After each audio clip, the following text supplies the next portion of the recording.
I thought my life had changed forever when I married billionaire Richard Blackwell.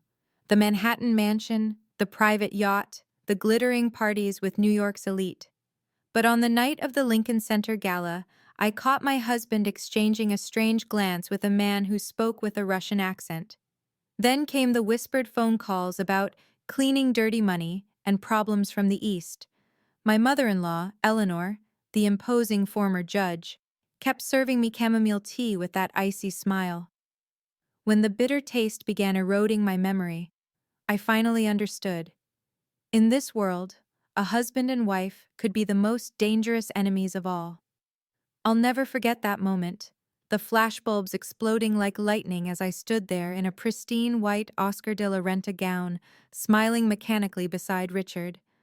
The annual Lincoln Center Charity Gala, 500 guests from New York's elite, $15 million expected for the St. Jude Children's Fund. Smile, Sophia. Remember what I told you about the prenup?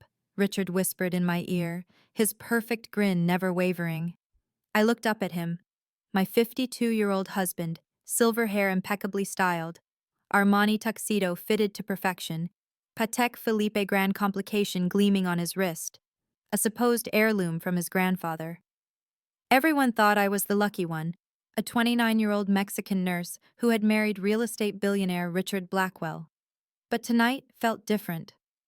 When Richard turned to chat with Senator Morrison about the Atlantic City casino project, I noticed his eyes flick toward a woman at table 12, blonde, about 26, in a dangerously alluring red Valentino gown.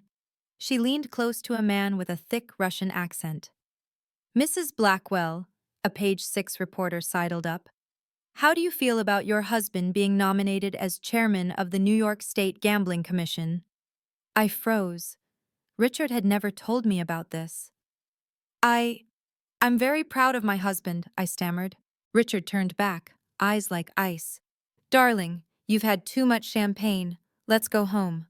In the Bentley ride back to the Upper East Side, the silence was a taut wire ready to snap. Our 15,000-square-foot mansion on East 82nd Street loomed in darkness, save for the dim hallway light. Eleanor, my 75-year-old mother-in-law, a retired New York Supreme Court judge, sat in the parlor, her antique Wedgwood blue tea set laid neatly on the mahogany table. Sophia, dear, Eleanor said in a voice like cold fog, you look tired. Have some chamomile tea. It's good for sleep. I accepted the cup, my hand trembling. The taste was odd, bitterer than usual. Richard, son, we need to talk privately.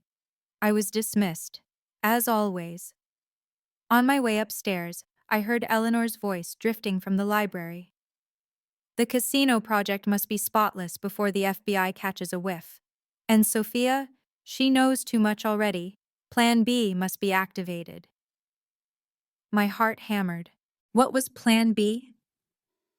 That night, alone in the king-size bed, Richard claiming to work late in the study, a wave of nausea overtook me. I rushed to the bathroom and there, in the drawer where I'd hidden a test 2 weeks earlier, 2 pink lines stared back at me. I was pregnant, carrying the child of a man I realized I might have never truly known. I'll never forget that moment, the flashbulbs exploding like lightning as I stood there in a pristine white Oscar de la Renta gown, smiling mechanically beside Richard. The annual Lincoln Center Charity Gala, 500 guests from New York's elite, $15 million expected for the St. Jude Children's Fund. Smile, Sophia. Remember what I told you about the prenup? Richard whispered in my ear, his perfect grin never wavering. I looked up at him, my 52-year-old husband, silver hair impeccably styled, Armani tuxedo fitted to perfection, Patek Philippe grand complication gleaming on his wrist, a supposed heirloom from his grandfather. Everyone thought I was the lucky one, a 29-year-old Mexican nurse who had married real estate billionaire Richard Blackwell, but tonight felt different. When Richard turned to chat with Senator Morrison about the Atlantic City casino project, I noticed his eyes flick toward a woman at table 12, blonde, about 26, in a dangerously alluring red Valentino gown. She leaned close to a man with a thick Russian accent.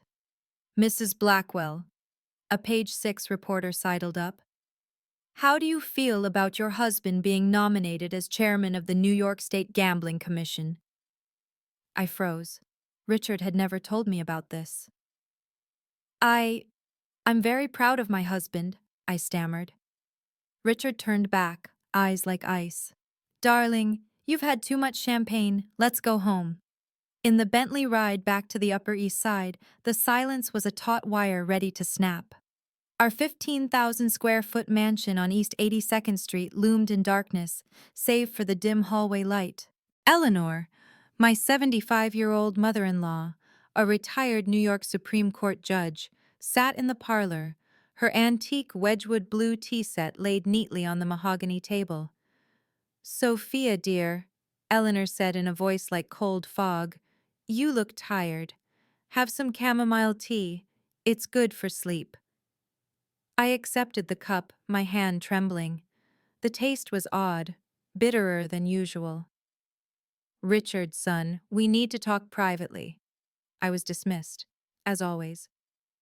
On my way upstairs, I heard Eleanor's voice drifting from the library. The casino project must be spotless before the FBI catches a whiff, and Sophia? She knows too much already. Plan B must be activated. My heart hammered. What was Plan B? That night, alone in the king-size bed, Richard claiming to work late in the study, a wave of nausea overtook me. I rushed to the bathroom and there, in the drawer where I'd hidden a test 2 weeks earlier, 2 pink lines stared back at me. I was pregnant. Carrying the child of a man I realized I might have never truly known. Our marriage began like a fairy tale. 5 years ago, I was an ICU nurse at Mount Sinai Hospital. Richard had been admitted after a heart attack, and I was assigned to his night shift. He woke at 3 a.m. to find me checking his heart monitor. Angel, he whispered. You're my angel. During his recovery, Richard told me about his real estate empire, Blackwell Holdings, $2.3 billion in assets, from luxury Manhattan condos to Vegas resorts. He spoke of loneliness, of needing a partner who understood him. I was 24, grieving my father who had just died of cancer, struggling under my mother's medical bills. Like a small fish caught in the net of a whale, I believed him. The wedding was a $6 million spectacle at the Plaza Hotel, 300 guests, all high society.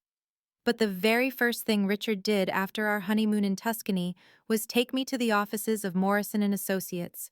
A prenup, Richard explained smoothly. Standard procedure for people like us. I skimmed the 47 pages of dense legal jargon.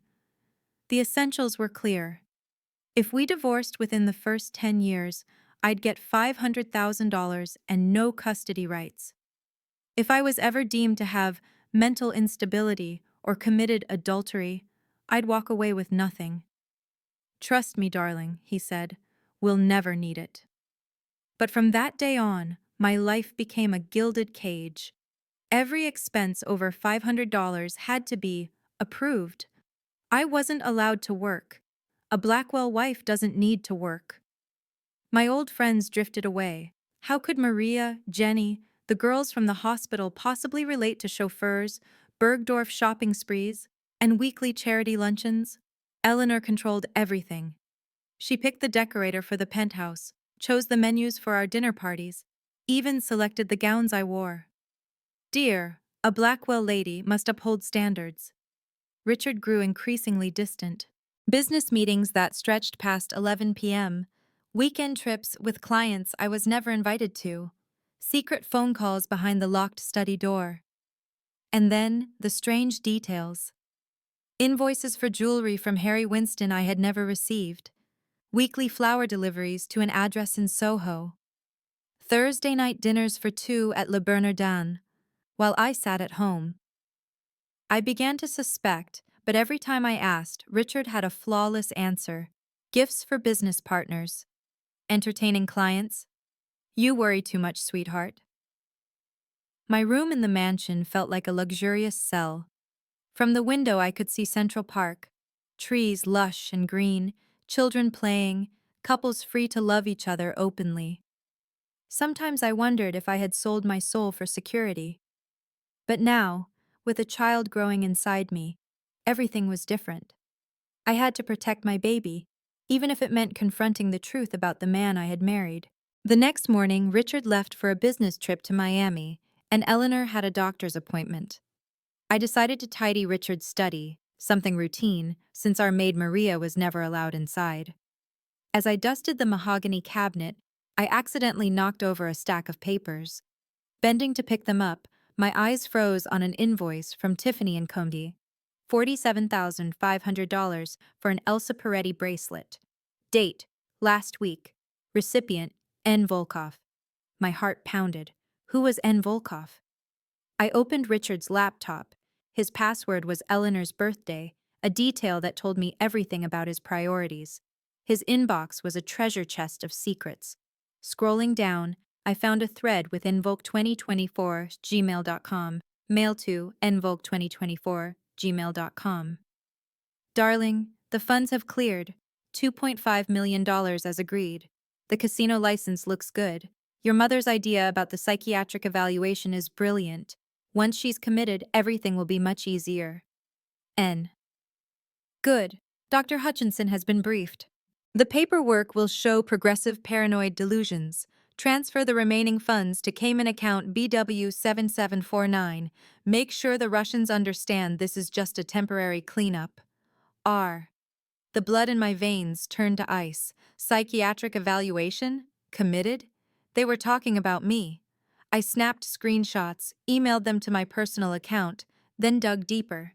The financials revealed damning transfers: $2.5 million to a Cayman account, $1.8 million to an LLC named Eastern Star Holdings, $750,000 to Volkov Consulting.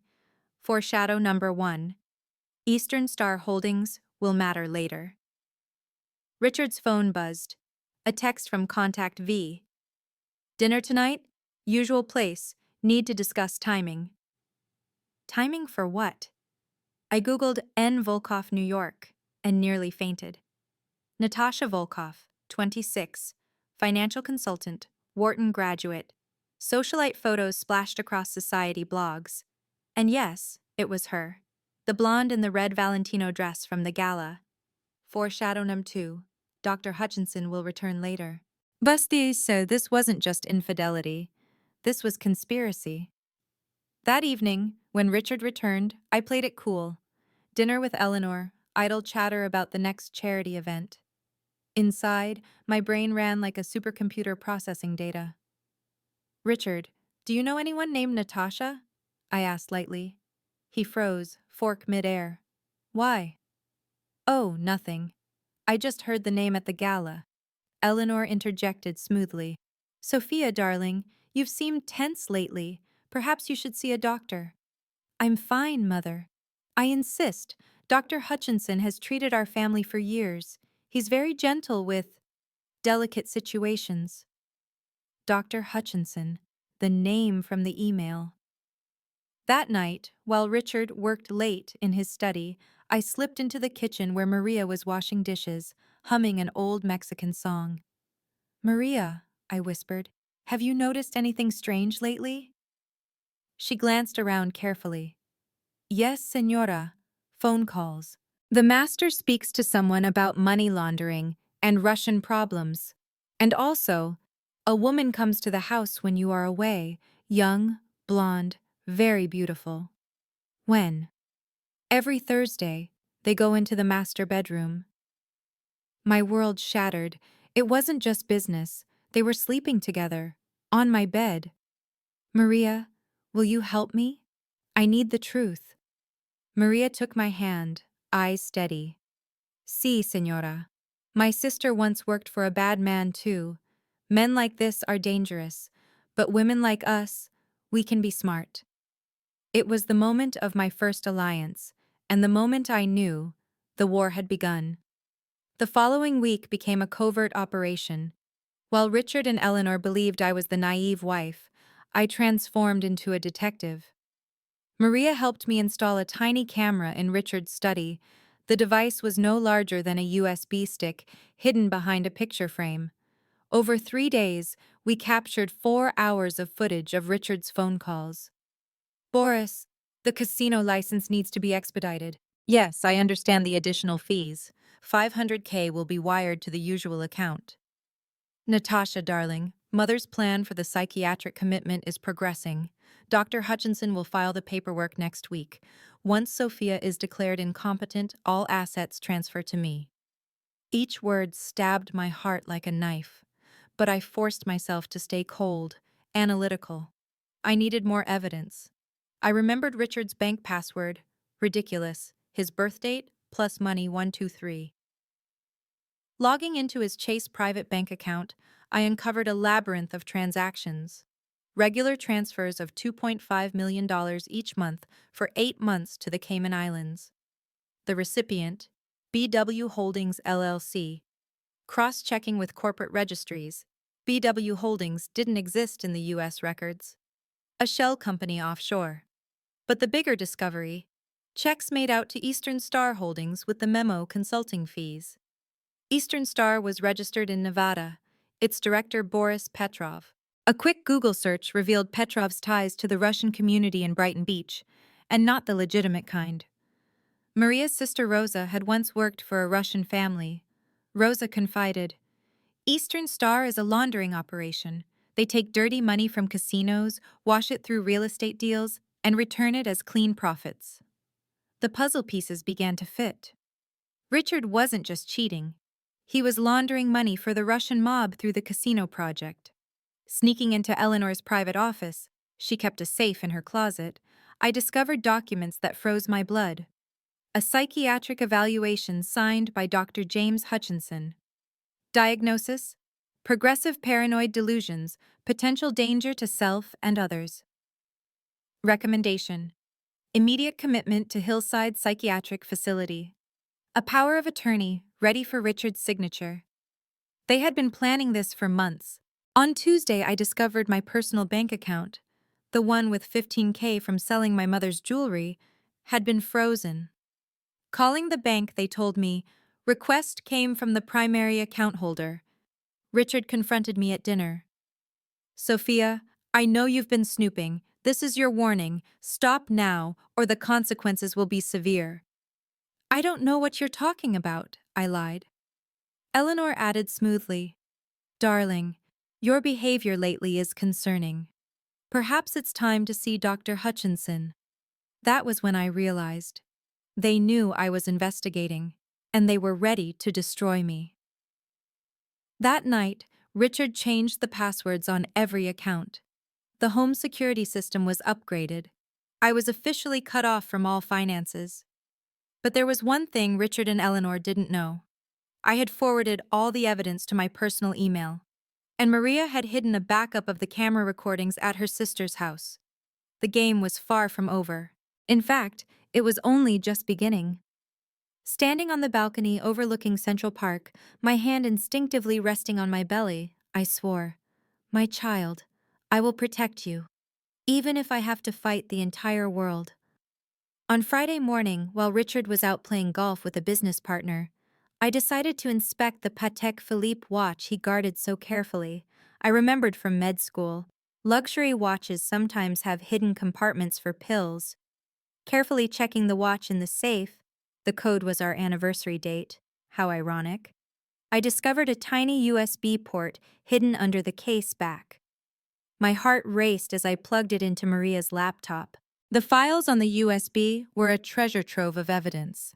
Foreign account numbers with balances, $47 million, transaction records showing $15 million from Boris Enterprises inflated construction contracts for the Atlantic City Casino, email correspondence about a 3-year money laundering scheme.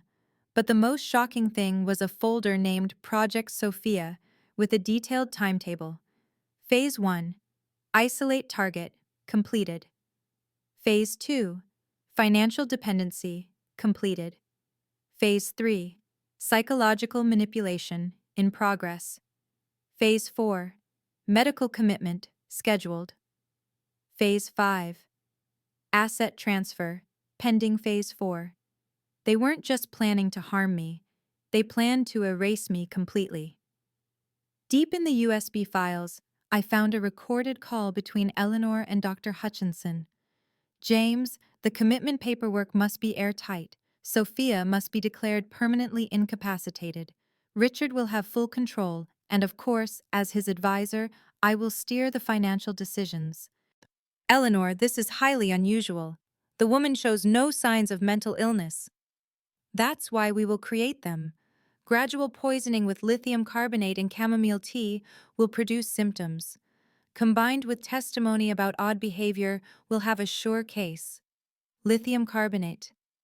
In the chamomile tea Eleanor always served me, they had been slowly poisoning me. That day, I got a call from Emma's school. Emma is the 3-year-old from Richard's previous marriage. Her biological mother died in a car accident. I had raised Emma as my own. Mrs. Blackwell, Mr. Blackwell picked up Emma and informed us that you will no longer be picking her up due to concerns about your health. What health concerns? He mentioned that you are undergoing psychiatric treatment. I rushed home to find Emma's room completely empty. Clothes, toys, everything gone. Richard waited in the living room with a smug smile. "Where's Emma?" I demanded. "She's safe. Away from your influence." "She's my daughter too," I shouted. "Legally, she is not. Check the custody papers. Eleanor ensured his rights are protected." Eleanor emerged from the shadows. "Sophia, dear, a mother with mental illness cannot care for a child. It's for Emma's safety." "I am not mentally ill. Medical records say otherwise. Dr. Hutchinson's assessment shows clear signs of progressive paranoid delusions, odd behavior, and potential for violence." I realized they had filed the paperwork. The commitment process had begun. That night, desperate and alone, I called the number Maria had given me, Rosa's contact at the FBI. Detective Sarah Collins of the Financial Crimes Unit agreed to meet at a small cafe in Queens. "Mrs. Blackwell, these are serious allegations: money laundering, conspiracy, fraudulent commitment. But I need solid evidence," she said. I showed her the USB. Sarah's eyes widened.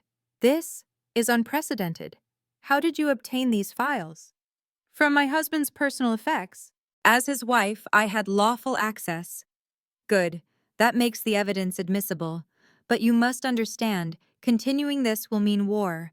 These people will try to destroy you if they can." "They already are." Sarah leaned forward. "I've been tracking Eastern Star Holdings for months. Your husband's casino project is at the center of a major laundering probe. With these files, we can build a RICO case." RICO. The Racketeer Influenced and Corrupt Organizations Act. If convicted under RICO, your husband faces at least 20 years and forfeiture of assets. For the first time in weeks, I smiled. But Sarah warned, "The psychiatric commitment process is moving fast. We must act before they declare you incompetent. Once that happens, your testimony becomes worthless." Looking out at the Queen's skyline through the cafe window, I made my decision. "Detective Collins, take them down." On Monday morning, a process server stood at the mansion door. Court papers. Richard had filed for divorce and an emergency custody order for Emma, citing the wife's mental instability and the potential danger to the minor. Attached was a 47-page psychiatric evaluation from Dr. Hutchinson, diagnosing me with borderline personality disorder with paranoid features. The evidence included unusual shopping patterns, my jewelry purchase 2 months earlier, obsessive surveillance behavior. Somehow they claimed to know about the camera. Delusional accusations against family members. Physical evidence of substance abuse. Lithium levels in a blood test. Perfect. They had poisoned me, then used the poison as proof. By Wednesday, page 6 ran the headline, "Mrs. Blackwell in mental health crisis." A source close to the family confirmed that she is undergoing treatment for serious psychological issues. Photos of me from the gala, Carefully selected shots where I looked confused or distracted accompanied the article, suggesting clear signs of distress. Eleanor called an emergency press conference. Our family is going through a difficult time. We ask for privacy while Sophia receives the urgent help she needs. A secret meeting took place with Sarah Collins and the FBI team in a Brooklyn warehouse. Also present, Tommy Chen, the forensic accountant the Bureau assigned to the case. Mrs. Blackwell, your USB files are a goldmine. We've traced the money flows. Russian casino investors funneled funds through your husband's construction projects. The cash was cleaned through inflated contracts and reappeared as legitimate real estate profits, Tommy explained. Tommy laid out a complex chart. Over 3 years, an estimated $150 million was laundered. Your husband kept a 10% cut. That's $15 million. But, Sarah added, we need more evidence for charges to stick, specifically something that ties directly to the Russian source. I might have something, I said. Richard keeps a second phone in his gym bag, a red iPhone he never lets anyone see. Maria became an official undercover operative. While Richard attended business dinners, she accessed the gym bag in the master bedroom. The red phone was a goldmine. WhatsApp messages with Boris Petrov about the next shipment. Photos of construction sites with hidden compartments, GPS locations of mysterious warehouse visits, contact list including Ivan the banker and Dmitri's collections. Most importantly, a recorded call of Richard, including one from last week.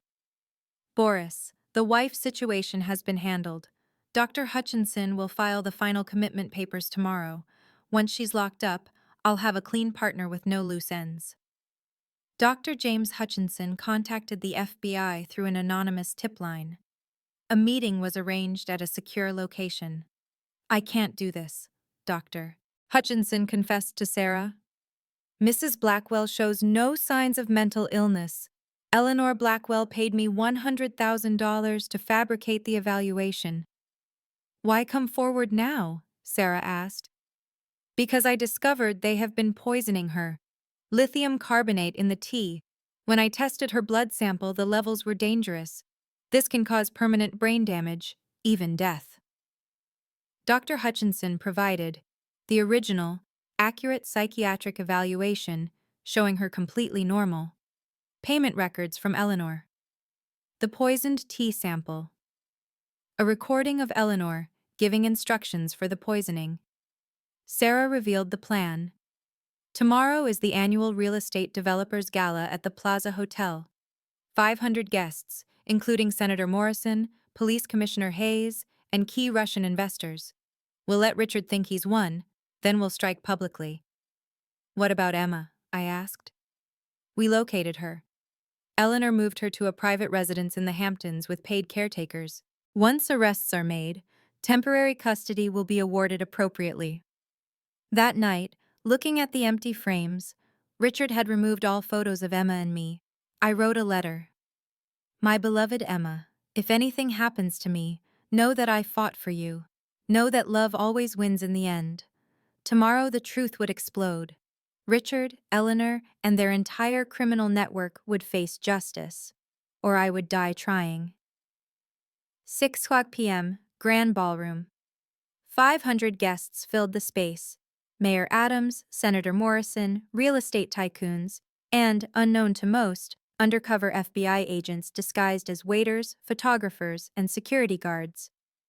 I arrived alone, wearing a simple black dress, my designer wardrobe long since out of reach. Richard and Eleanor were already present, mingling with Russian investors Boris Petrov and Ivan Kozlov. Natasha gleamed in a golden Versace gown, the picture of the perfect mistress. Richard spotted me. Sophia, you shouldn't be here. Security will escort you out. Actually, I said evenly, I'm a guest of the FBI. A flicker of confusion crossed his face. Senator Morrison took the podium. Ladies and gentlemen, tonight we celebrate achievements in real estate development. In particular, the Atlantic City Casino project led by Richard Blackwell. Applause. Richard beamed, utterly unaware. However, the senator continued, now reading from a teleprompter with a look of shock. We have received deeply troubling information about this project. The ballroom fell silent. Sarah Collins strode forward, badge flashing. FBI. This venue is now under federal jurisdiction. Richard Blackwell, you are under arrest for money laundering, extortion, and conspiracy. The metallic click of handcuffs rang out. This is absurd! I demand my lawyer! Richard shouted. Sarah turned to the crowd. Ladies and gentlemen, Mr. Blackwell's casino project has served as a front for laundering $150 million. Eleanor tried to slip away, but agents blocked her path. Eleanor Blackwell, you are under arrest for conspiracy, attempted murder, and embezzlement. Attempted murder? Gasps rippled across the room. Tommy Chen projected financial documents onto the giant ballroom screen. Mrs. Blackwell systematically poisoned her daughter-in-law with lithium carbonate while embezzling $8 million from the family trust. Dr. Hutchinson stepped forward, voice shaking. I was paid to falsify a psychiatric evaluation. Mrs. Sophia Blackwell is completely sane. The poisoning was designed to create symptoms of mental illness. Chaos erupted. Cameras flashed. Live streams spiked to 2 million viewers within minutes. Natasha tried to escape through a service exit but was intercepted. Natasha Volkov, you are under arrest for money laundering and immigration fraud. Boris and Ivan attempted to flee but were captured in the parking garage by plainclothes agents. Sarah addressed the horrified audience. For 3 years, this criminal organization used legitimate real estate projects to launder money for Eastern European crime syndicates. The Atlantic City Casino project alone washed $47 million. Richard, shackled, screamed, Sophia, you vengeful bitch! You destroyed everything. I seized the microphone, my voice steady. No, Richard. You destroyed everything the moment you chose greed over love, crime over family. Eleanor, cuffed beside me, spat venom. Mexican whore! You think you've won? The Blackwell name will survive this. The Blackwell name, I replied coldly, died with your crimes. The FBI played Richard's recorded calls over the ballroom speakers. His voice echoed across the chandeliers. Boris, once the wife is committed, you'll have a clean business partner with no loose ends. The poisoning must be gradual. Make her look insane. Then we control everything. Gasps spread like wildfire. Some society women recoiled from Eleanor as if she were radioactive. Dr. Hutchinson declared into the microphone, medical tests confirm Mrs. Sophia Blackwell was systematically poisoned with lithium carbonate. Her blood levels were near lethal. Another month and she would have suffered permanent brain damage or death. Police Commissioner Hayes stepped forward. This investigation has uncovered corruption reaching into city licensing offices, the State Gaming Commission, and federal oversight agencies. We expect additional arrests in the coming days. Senator Morrison, visibly shaken, added, I hereby call for an immediate review of all casino licenses approved in the past 5 years. As FBI agents dragged Richard away, he turned to me one last time. You'll regret this, Sophia. Mark my words. The only thing I regret, I replied, is not seeing you for who you truly were sooner. Eleanor was escorted past me, snarling, Emma will never forgive you for destroying her father. Emma will thank me, I whispered back, for saving her from becoming like you. Within hours, #Blackwell scandal was trending worldwide. Headlines screamed, Trophy wife exposes husband's criminal empire. Blackwell family, from Manhattan high society to federal prison. Mother-in-law's murder plot revealed at Society Gala. CNN, Fox News, MSNBC carried it as breaking news. International outlets dissected it as an exposé of American high society corruption. When FBI technicians processed Eleanor's prized Wedgwood Blue tea set, they uncovered more than lithium. Traces of arsenic in the sugar bowl, a backup poison, a hidden camera in the teapot lid.